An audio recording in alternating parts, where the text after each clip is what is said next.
कि कांवरियों का कष्ट मिटाना होगा, डम डम डमरू बजाना होगा। अच्छा, सावन में कौन कौन गए हैं बाबा को जल चढ़ाने के लिए? हम गाएं कि इसको गवाएं?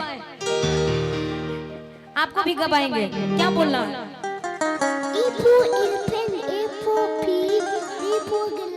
ए फॉर फिश होता है, एफ फॉर फिश होता है। हाँ, इनके डिक्शनरी में वही लिखा गया है। अच्छा, कौन कौन कांवर लेके गए हैं इस बार? हाथ उठाएंगे एक बार। अच्छा, कांवर लेके नहीं गए होंगे लेकिन सोमवारी सब लोग करते हैं। कौन कौन किए हैं? बाप रे बाप, इतना शर्मा रहे हैं सब लोग। आप किए? बस एक ही लोग। बोले शंकर भगवान की। सभी लोग पहले दोनों हाथ उठाएंगे।